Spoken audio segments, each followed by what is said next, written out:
So, does anyone care to touch on this further? My name is Jerry. I left MAGA, and I'm here to spill all the tea. In this episode, I'm going to be talking about what I recognize as the Ecuador connection in reference to my childhood denomination, the Assemblies of God Church. Let's first go to this. I'm just going to tease this. I'm not playing anything from it. Links to everything will be in the description. But over on Drew's channel yesterday, obviously today, it's February 1st, 2026, these two gentlemen, Colton Barnaby and Drew, had a really good conversation, and it sparked a couple of things from my own experience. But Colton Barnaby worked for Oral Roberts University as a missions coordinator, and Drew attended LeTourneau University.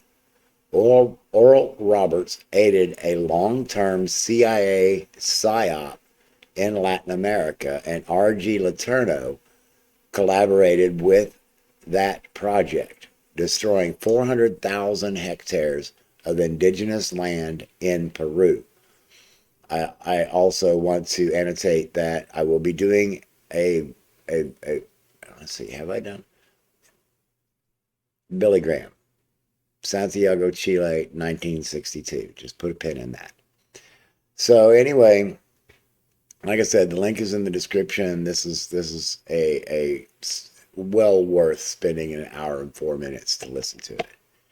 Great stuff, great stuff. But I digress. What I'm going to do is I'm going to address this document over here just for the date line on it at the moment. I want you to notice the history and philosophy of the Assemblies of God Church in Latin America, 1967.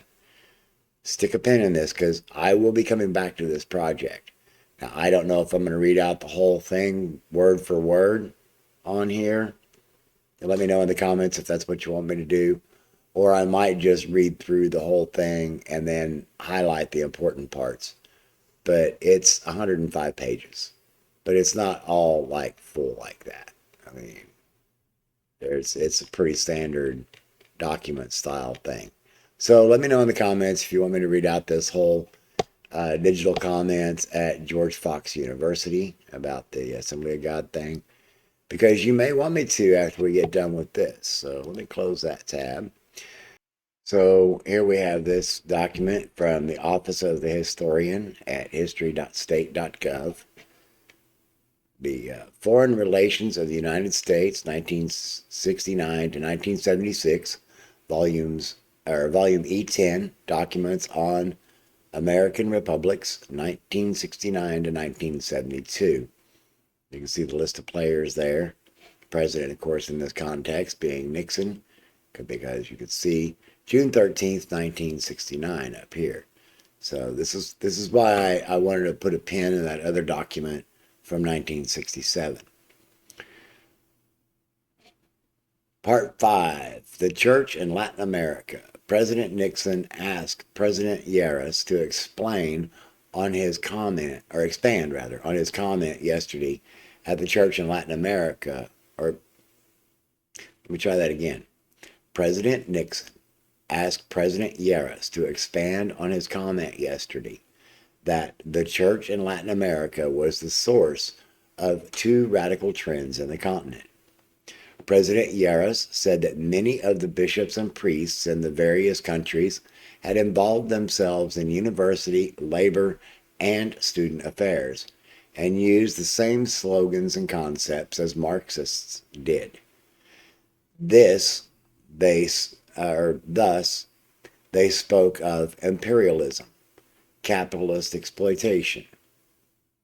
Most of them were well-meaning, many of them fuzzy and vague with their analyses, and all of them disturbed by the visual signs of poverty and social grievances. Is this sounding familiar? He thought that many of these radical churchmen were influenced by Marxists. Foreign Minister Lopez observed that the churchmen and the Marxists at least often used the same language. He noted, too, that some priests actually practiced violence and joined guerrilla bands. Consider the source, please. President Yaros observed that some of the foreign missionaries, for example, some of the Maryknoll priests, had taken this kind of revolutionary line. I'm sorry, my brain was tripping on the Maryknoll priests. I'm going to have to address them at a different time in a different segment on Operation Condor, because that's what we're getting into here. It was not clear that all this was the result of any infiltration, but perhaps a convergence of discontent, slowness in reform, and desire to improve things, which led the churchmen to simplistic thinking and to sympathy with the simplistic scapegoats the extremists suggested. President Nixon said that he would like the Rockefeller mission to report on the church and the role it played in Latin America.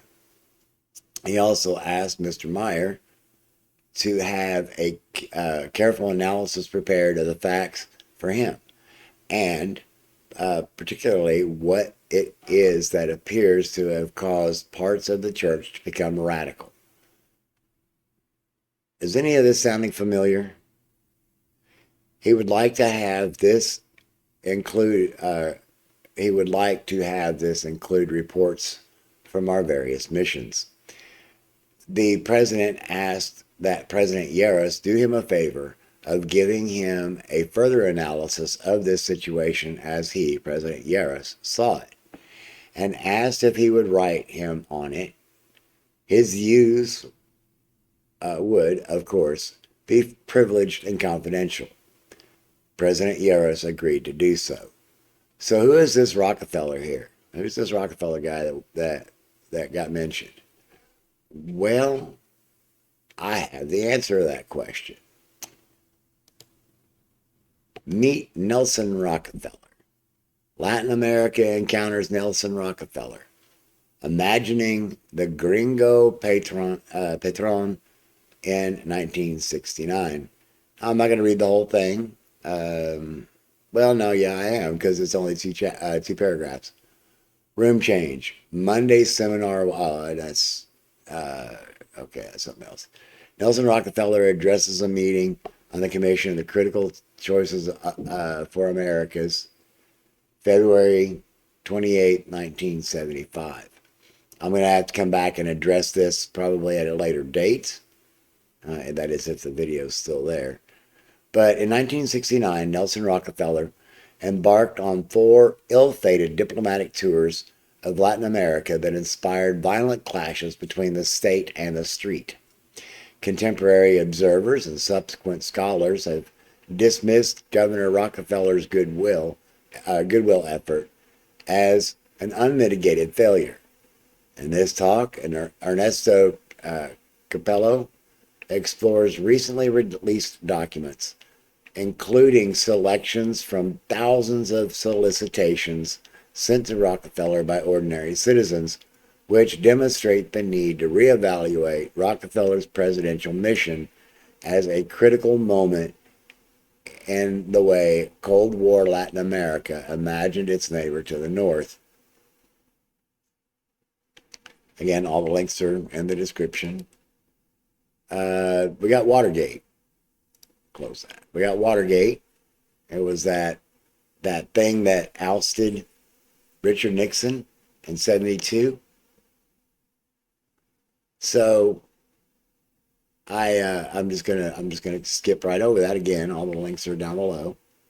But over here we got Operation Condor, and the only real reason that I brought this up is because Operation Condor formally existed from 1975 to 1983.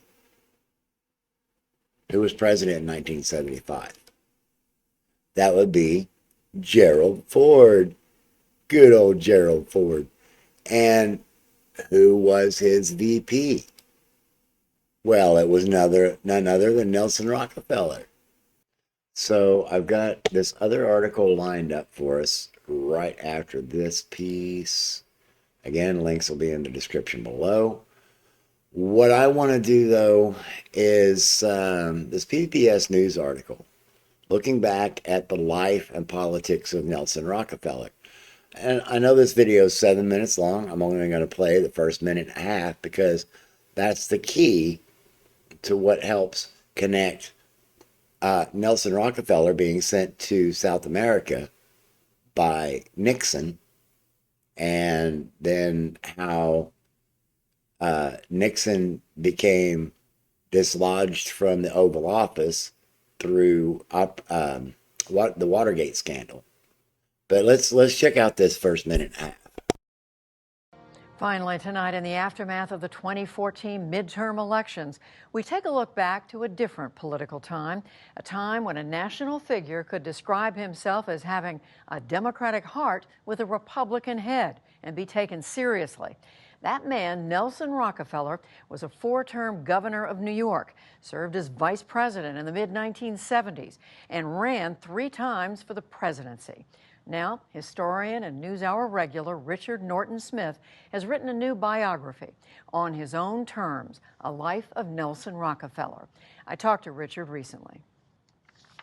Richard Norton Smith, welcome back to the NewsHour. Thanks, good to be here. Now, you surely now know more about Nelson Rockefeller than any living person on the planet. You spent 14 years working on this book. Why does he deserve so much of your time and talent? Oh, gosh. Well, he's an enormous figure, obviously in the history of the Republican Party, but in the history of the 20th century. I'll bet you very few of your viewers know he's really the father of NATO. At the UN conference in 1945, a very young diplomat, Nelson Rockefeller, was responsible for amending the UN Charter to allow for the creation of defensive military alliances. That's NATO. The history of the Cold War and of the 20th century would have been very different had it been otherwise. And he's 100% correct about that. Let's see what I got. Oh, yeah. I got George H.W. Bush as the 11th director of Central Intelligence.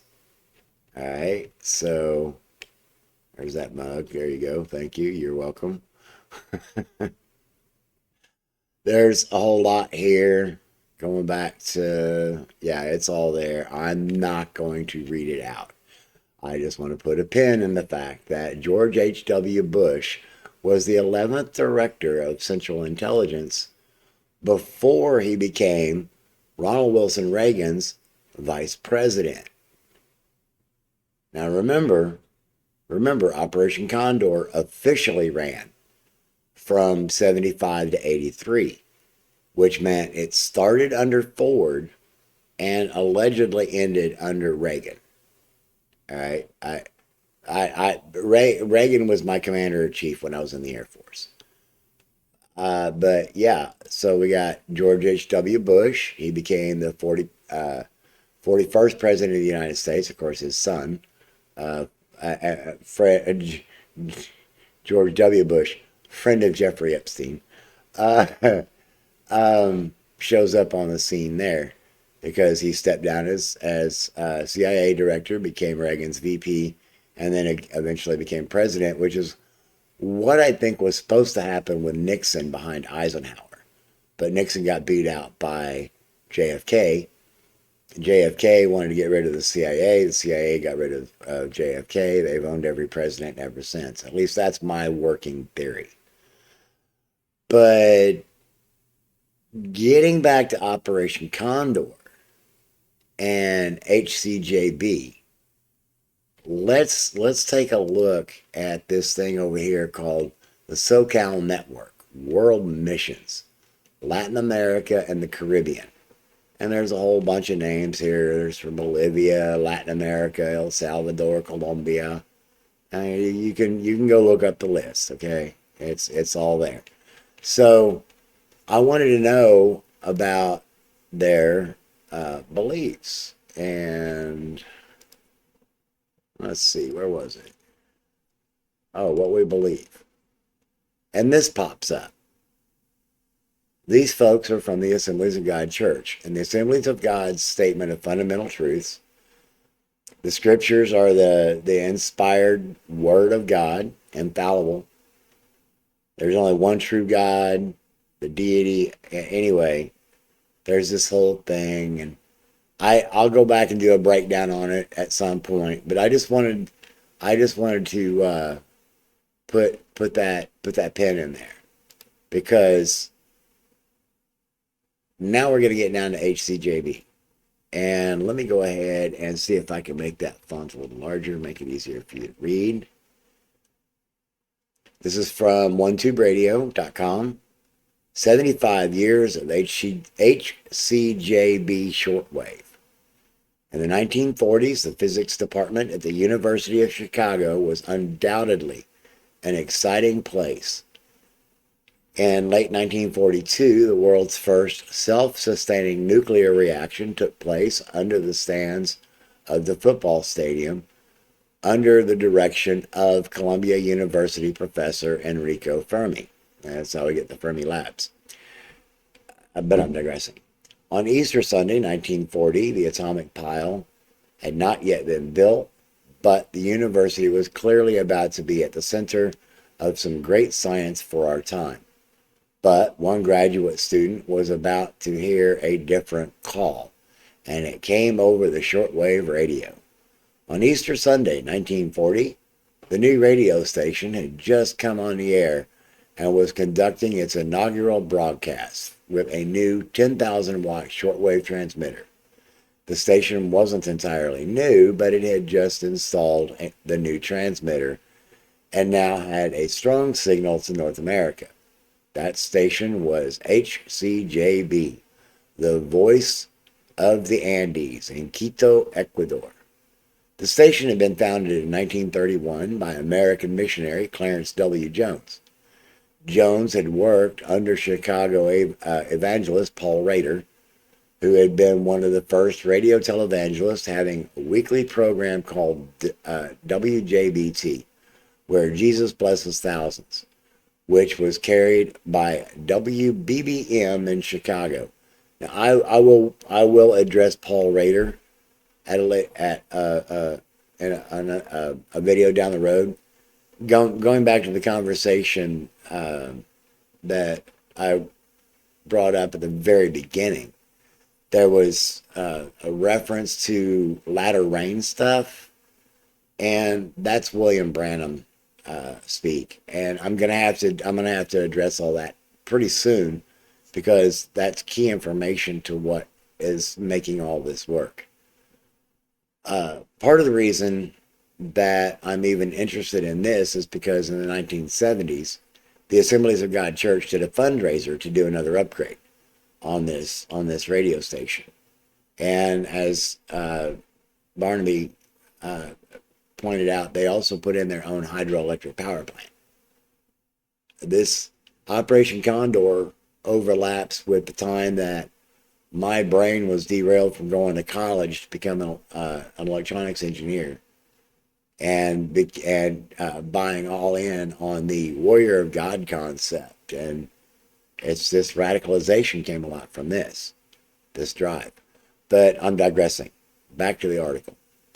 Jones had been impressed by the radio's ability to spread the gospel and felt called to establish a radio ministry in Latin America. In 1928, he traveled to Venezuela, Colombia, Panama, and Cuba, seeking a location for the station, but was unable to receive government permits in any of those countries. Later, Christian and Missionary Alliance missionaries to Ecuador encouraged him to start the radio station there. In 1930, Jones obtained the approval of the Ecuadorian government to begin a station. HCJB came on the air on Christmas Day, 1931. The initial 30-minute broadcast in English and Spanish was from a fairly respectable 200-watt transmitter. But that transmitter was sitting on a table in Jones' living room with a simple wire antenna strung between two poles, and there were only 6 receivers in the country at the time. Notwithstanding its small start, the station continued to grow. and by 1940 it was able to install a substantial 10 kilowatt shortwave transmitter that would provide good coverage in both South and North America. By 1941, broadcasts were expanded to include Russian, Swedish, Quechua, I'm not sure how to pronounce that word, and other languages soon followed. The inauguration of the shortwave transmitter was noted in North America. The shortwave bands reflected the fact that Europe was now at war, and the message of peace transmitted from Ecuador was a breath of fresh air. The shortwave editor of the Radio Guide magazine made this observation in the April 20th, 1940 issue. The Voice of the Andes. To those listeners tired of the eternal babble of Europe's shortwave voices of hate and war, turn your dials to HCJB 12.48, the Voice of the Andes of Quito, Ecuador.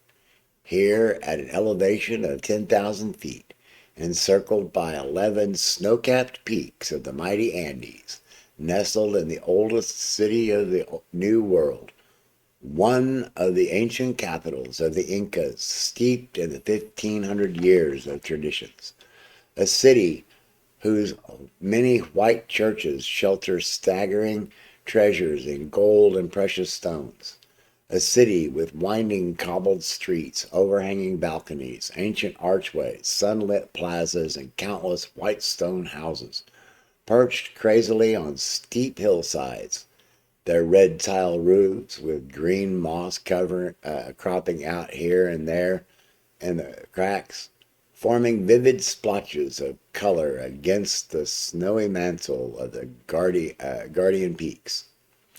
Such a historic and picturesque setting seems indeed a fitting site for a missionary radio station whose messages are those of peace and goodwill. This new 10,000 watt modern shortwave transmitter, the most powerful in South America and the only broadcast station to employ a fully rotatable antenna, stands as a tribute to the sacrificing labors of one many,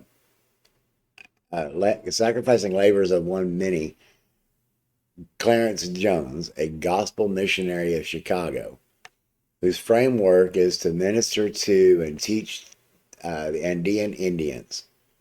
Because of the rugged contours of Ecuador, making transportation exceedingly difficult, Reverend Jones recognized long ago the vital value of radio in carrying on his work, and subsequently installed several small shortwave stations at Quito, including the former 1,000 watt transmitter of HCJB and a mobile broadcasting station which carries this active pastor's voice to the most remote jungle and mountain tribes. The new station, a labor of love by volunteering subscriptions from his loyal friends, was built by an American amateur, Clarence Moore, and was well known to hundreds of amateur friends under his call sign HC1JB. The new Voice of the Andes was officially inaugurated on Sunday, March 24th. And it goes on into some specifics. And so back to the article. Among the listeners to the first program on Easter Sunday, 75 years ago, as of the writing of this article, was University of Chicago graduate student Clayton Howard. He had received his undergraduate degree in physics the previous year from nearby Wheaton College. I got to do a piece on that. That's Billy Graham's seminary. But anyway, from nearby Wheaton College. It's very conservative. Continuing. He had been born in China to missionary parents who returned to the United States when Clayton was 9, in order for Clayton's father, Charles Howard, to organize the biology department at Wheaton.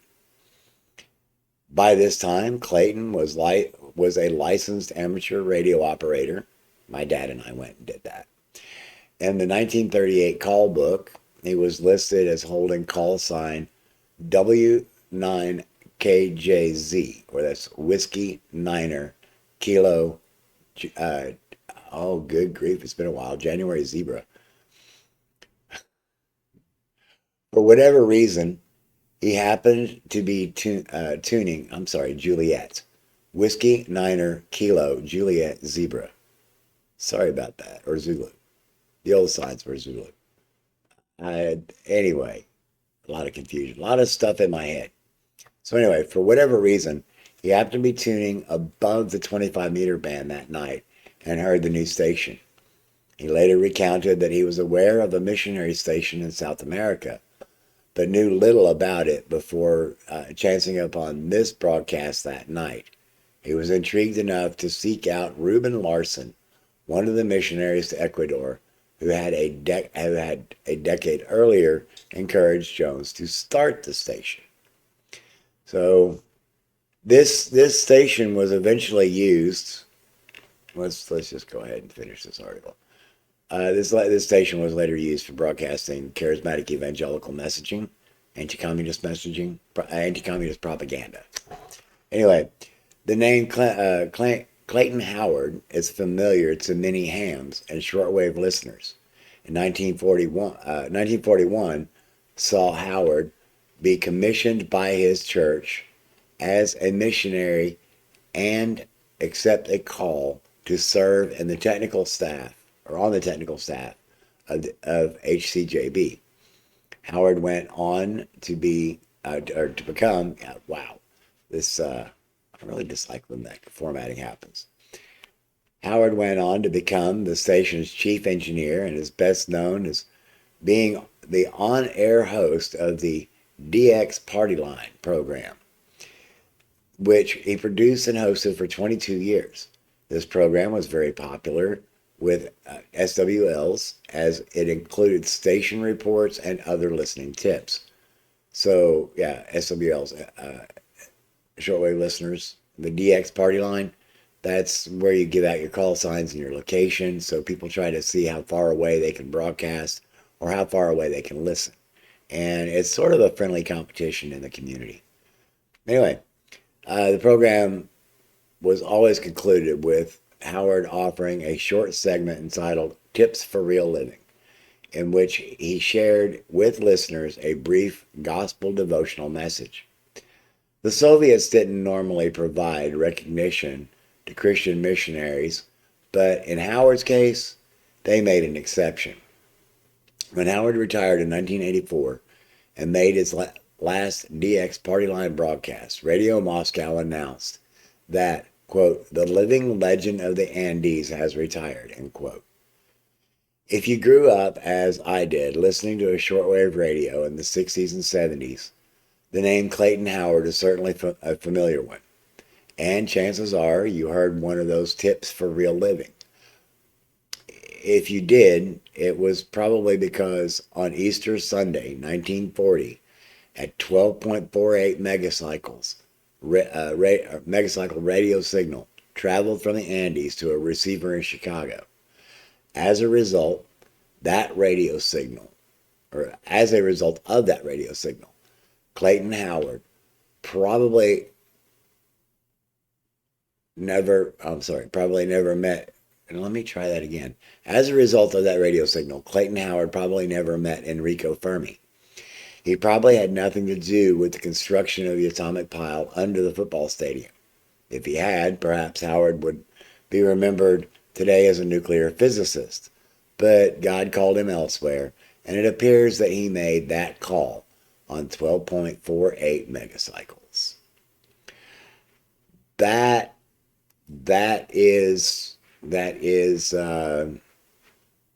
how it all came to be for me. In the late 1970s, there was a fund drive in the Assemblies of God Church to keep our shortwave radio station online in South America because we had to get out the gospel.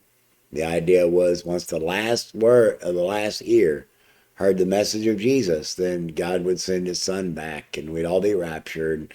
And then the world would fall apart and be destroyed by the Antichrist and the armies of Satan. And then God would descend and kill them all at the Battle of Armageddon, and then establish his 1,000-year reign when the New Jerusalem descends. And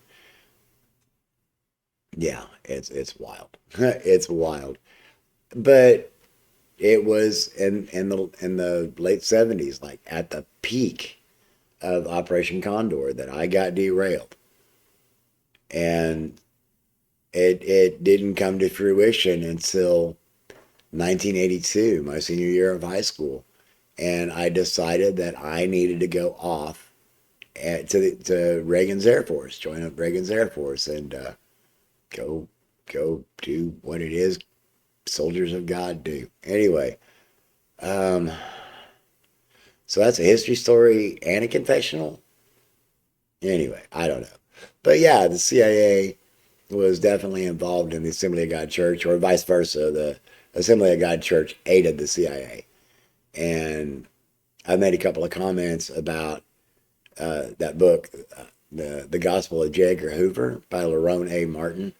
And there he talks about the Christian nationalist movement actually being formed by Billy Graham and J. Edgar Hoover. It's a great story. It's a great read. All the information that's in there is new because Lerone filed all the FOIA requests needed to write that book. It's all original material that he's working with, and I highly recommend that book. I highly recommend it. It's available in print copy, and I listened to it on Audible, so it's available in audiobook form. Anyway, let me know on that if you want me to read out that document, or if you just want me to provide a review of it. Let me know about that in the comments, and I'll handle that document accordingly. Until the next video, take care of yourself, because mental health matters. And if you don't take care of yourself, you can't help anybody else, which we need community. That said, try to get the rest that you need, and try to get plenty of fluids in your system.